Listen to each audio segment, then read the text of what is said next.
Ok, on part sur une vibe des années 50, bien stylée, ambiance rétro, diner également, où les burgers dégoulinent de graisse et les milkshakes ont des noms qui te font sourire bêtement. Et franchement, je me suis imaginé ça pour ce petit resto cosy avec des banquettes en cuir rouge, des néons qui clignotent dehors et qui attirent une foule de gens affamés. Ce lieu-là, c'est juste pas un resto, mais c'est une expérience pour Oasis Spring. Concernant l'inspiration, parce que oui, j'ai pas sorti ça de mon chapeau magique, pour ce dîner, je me suis grave inspirée d'artwork rétro que j'ai trouvé sur Google. Vous savez, ces illustrations trop stylées où les couleurs te donnent directement envie de replonger dans les années 50. Le rouge bien punchy, les touches de jaune, le noir et le blanc qui rappellent les sols en damier. C'est un mood qui me transporte direct dans les années 50. Je suis tombée sur ces images avec des voitures vintage alignées devant des petits restos super conviviaux avec des néons qui éclairent la nuit. Clairement, c'est ce genre d'ambiance qui m'a inspiré pour créer le Patty Joe's dans les Sims 4. Et si tu tapes des trucs comme ça, comme Retro Dinner Artwork ou 50 Dinner à esthétique, oui mon anglais est toujours aussi merdique, mais bon voilà, sur Google, tu tomberas directement sur les mêmes vibes que moi et honnêtement ça fait toute la différence. Donc je me suis dit obligé, il doit se situer à côté de chez Johnny Zest et à Oasis Spring. Voilà. On dirait que ces images racontent vraiment une histoire en les regardant. Donc ouais, en gros, gros clin d'œil à ces artistes qui ont capté l'essence des années 50. Leur dessin est juste trop beau. Et franchement, ils m'ont aidé à transformer une idée en un petit resto ultra stylé dans le jeu. Si jamais vous cherchez des trucs similaires, allez faire un tour sur Pinterest ou même sur Google Images. Ça regorge vraiment de pépites. Et moi personnellement, ça m'a permis vraiment de visualiser chaque détail, genre le Jumpbox jusqu'au logo, etc. Des petites voitures devant. Bref, franchement, c'était trop cool. Et franchement, ce qui est génial quand tu pars d'inspiration comme ça, c'est ça qui te donne une base solide pour personnaliser ton truc après. Genre, j'ai pas copié l'ambiance que je voyais sur les artworks, j'ai juste ajouté ma petite touche chez Patty Joe's. C'est pas juste un dîner classique qu'on trouve dans toutes les galeries Pinterest. Non, j'ai voulu qu'il ait une personnalité, un côté unique. Tu vois, genre les artworks m'ont aidé pour la vibe générale.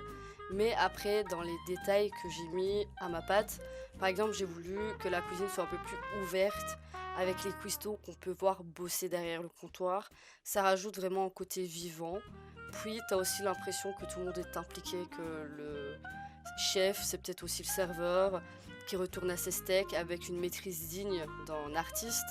Même pour les couleurs, j'ai pris des libertés sur les images que j'ai trouvées parce que c'est souvent hyper limite saturé et cartoon. Mais moi j'ai voulu garder un côté un peu plus chaleureux, moins flashy, que ça reste quand même assez cosy. Genre les lumières rouges, les néons qui se reflètent doucement sur les banquettes en cuir, mais ça te crame pas trop les yeux, oui j'arrive plus à parler. Comme la fameuse boisson, la Fizz Apocalypse, alors là, c'est sorti carrément de mon imagination.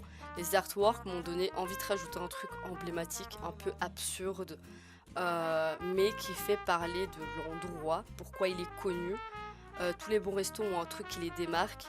Et dans la vraie vie, ce serait peut-être un milkshake ou un dessert, mais là je me suis dit pourquoi pas une boisson mythique avec une recette tenue secrète depuis 1955, un truc que tout le monde commande. Juste pour vous dire, j'ai goûté, même si c'est peut-être infâme ou dégueulasse, voilà. Et bien sûr aussi, j'ai voulu que ça déborde de vie dehors parce que dans tous ces artworks, t'as toujours cette ambiance où les voitures alignées, des gens qui discutent, les bruits de moteur, bref. Et je me suis dit que je voulais ajouter un max de détails, des voitures garées un peu n'importe comment, des gens qui traînent à l'entrée et même un mec qui fait genre de nettoyer sa caisse alors qu'on sait tous qu'il est là juste pour mater. En gros, ce mélange entre ce que j'ai trouvé en ligne et mes idées perso, ça a donné un lieu qui a une vraie âme, un peu comme si tu pouvais presque sentir l'odeur des burgers et entendre le ding ding à travers l'écran. Alors si toi aussi tu as envie de recréer un lieu iconique dans les Sims 4, je te conseille vraiment de fouiller un peu partout pour trouver l'inspiration, mais surtout d'y ajouter ton grain de sel parce qu'au final ça rend ton projet vraiment unique. Après aussi, je suis partie dans l'idée que chez Patty Shaw's, c'est vraiment le meilleur burger. C'est une machine à voyager dans le temps, un petit cocon qui te rappelle que parfois la vie peut être aussi simple qu'un burger bien fait ou d'une boisson déjantée avec un bon morceau qui passe en boucle. Des trucs comme ça. Je vois bien aussi le serveur avec son petit carnet, stylo à l'oreille et un sourire qui te donne envie de vider ton portefeuille, hein, en mode ouais, ce sera quoi pour toi mon champion? Et là c'est parti, tu tapes ton triple steak, bacon croustillant, une montagne d'oignons caramélisés, sans oublier les frites maison croustillants à souhait. Bref, et pareil hein, pour une sauce mystérieuse, etc. J'ai déjà fait à peu près le menu de ce dîner. Et à vrai dire, le menu, bah surtout, bah, ça consiste beaucoup d'hamburgers, des frites. Il y a aussi un peu de plats gastronomiques, mais pas trop non plus abusé. Pareil, si vous voulez partir dans du artwork, vérifiez 50 000 fois si vous n'avez pas des éléments requis nécessaires. Par exemple, là, j'étais bien embêtée avec la cuisinière parce que dans l'artwork, il n'y avait pas de cuisinière. Donc je me suis dit, ouais, bon, Vanille, on va faire comme ça. Et franchement, ça m'a pas mal saoulé un peu cette histoire. Mais voilà, au final, j'ai quand même réussi. C'était plutôt cool. Et voilà. Donc voilà, écoutez, cette petite construction, moi je la trouve trop top. Surtout, j'ai hâte de jouer en gameplay avec. Bon, c'est la fin de cette vidéo. J'espère que cette petite construction Speedbull vous aura plu. Moi, franchement, elle m'a grave plu. N'hésitez pas, elle sera bientôt disponible dans ma galerie. Et en tout cas, moi, je vous dis à très vite. Ciao!